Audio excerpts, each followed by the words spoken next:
Welcome to this explainer.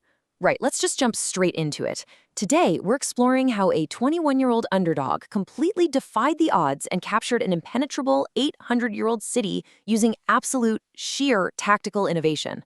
We're talking about the legendary siege of 1453, the fall of the Roman capital Constantinople to Sultan Mehmed II. Honestly, it's a total masterclass in strategic problem solving, and it literally changed global history forever.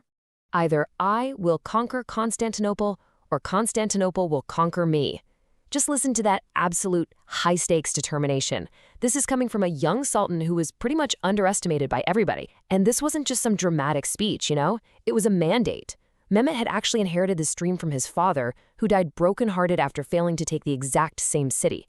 At just 21, Mehmed was mocked by European leaders. They thought he was just a kid. But he systematically neutralized all other military threats, signed peace treaties left and right, and zeroed his entire empire's focus onto this one, quote-unquote, impossible goal. And when I say impossible, I really mean it. For 800 years, 23 different kings and massive armies had tried and completely failed to breach the Roman Empire's capital. I mean, it was protected by these massive, legendary walls that had literally withstood every single siege weapon imaginable. Part 1. The ultimate siege preparation. So, to overcome an unbeatable monster, you obviously need unprecedented firepower. A brilliant Christian engineer named Orban actually went to the Roman emperor first, offering to build the largest cannon the world had ever seen. His price?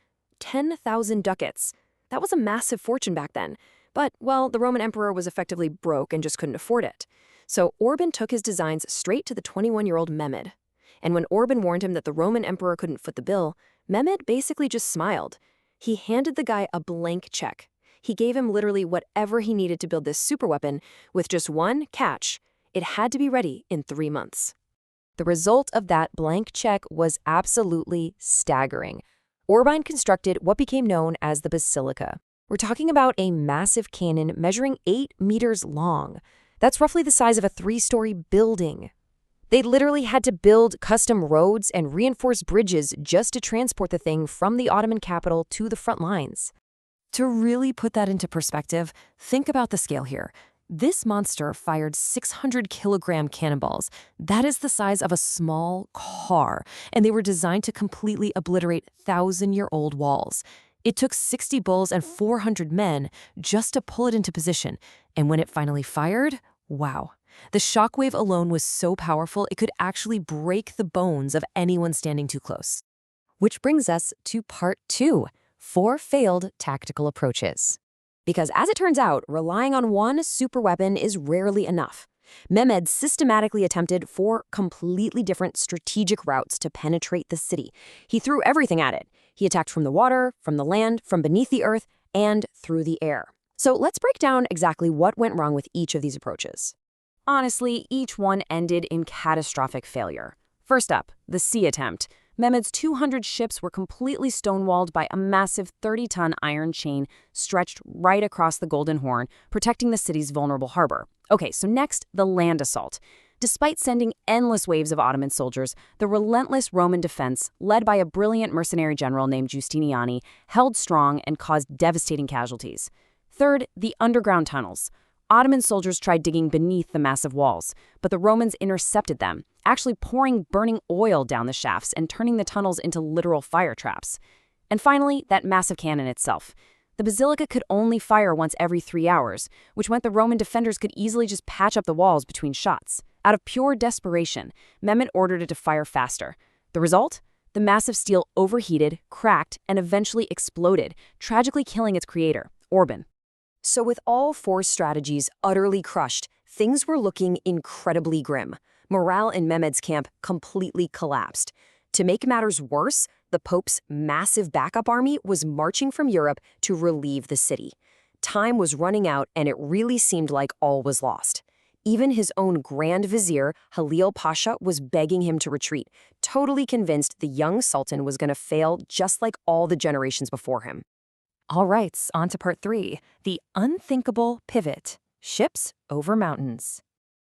When the front door, the back door, and the underground routes are completely blocked off, you just have to build your own door. The logic was brilliantly simple, yet it sounded totally impossible. Working in absolute secrecy with his most loyal general Zygonis Pasha, Mehmed came up with a plan so absurd that no experienced military commander would have ever even suggested it. He kept this entirely hidden, even from his own doubting Grand Vizier. Since the water route was blocked by that massive chain, they decided to go by land. They laid down a wooden path covered in melted animal fat right over the hilly, mountainous terrain. And they built this whole thing purely under the cover of darkness, actually using continuous cannon fire to mask the noise of the construction from the Romans. Then, using 100 bulls and 1,000 of his strongest men, they started pulling the fleet straight out of the water. And in just a stroke of absolute genius, they hoisted the ship's sails on dry land to catch a favorable wind, basically letting nature help push these massive vessels over the hills. Just think about the sheer physical impossibility of what they pulled off here. Every single one of the 70 ships they moved weighed a staggering 40 tons. It required immense physical labor and, honestly, a miraculous stroke of luck from the wind catching those sails on dry land. They literally dragged a naval fleet over a mountain in a single night. By morning, the impossible was reality. 70 Ottoman warships were just sitting there, right behind the unbreakable chain in the Golden Horn. It completely shocked the waking Roman defenders. I mean, just imagine looking out over your perfectly secure harbor, protected by a 30-ton chain, only to find an entire enemy armada that seemingly dropped out of the sky. Part 4. The Fall of an Empire. This single unthinkable maneuver completely shattered the psychological defenses of the city. And the panic was amplified by this really chilling realization. 1,000-year-old prophecies suddenly felt way too real for the trapped citizens. An ancient seer had actually predicted the city would fall under an emperor named Constantine, whose mother was named Helena. And terrifyingly enough, their current emperor was Constantine, and his mother was indeed Helena. Seeing enemy ships cross dry land basically convinced everyone that the end had truly arrived. But practically speaking, the tactical genius of those land ships gave the Romans a fatal geographic problem. They had to pull half of their troops away from the main land walls just to defend the newly exposed Golden Horn Wall. So they ended up fatally weakening their primary defense at the exact moment they needed it most. After a final, incredibly bloody assault where the Roman emperor fought valiantly right alongside his men to his very death, Mehmed the Conqueror claimed the city. An Ottoman flag was planted on the walls, and a 2,000-year-old Roman legacy officially ended. Mehmed converted the Hagia Sophia, executed his doubting Grand Vizier, and forever cemented his name in history. It completely transformed global power dynamics. So this explainer really highlights a core truth. Brute strength often fills where relentless lateral innovation succeeds. On one hand, you have 800 years of armies doing things by the book, resulting in total failure. On the other hand, a 21-year-old does the absolute impossible, literally moving a navy over land, and achieves total victory. It really shows us that when you're facing an immovable object, doing what has always been done is just going to give you the same failed results. So I want to leave you with this thought to consider in your own challenges. When every single conventional path is blocked, when the chains are drawn tight and the walls are just too high, how will you move your ships over the mountain? Thank you so much for exploring this remarkable piece of history with me, and I'll catch you in the next explainer.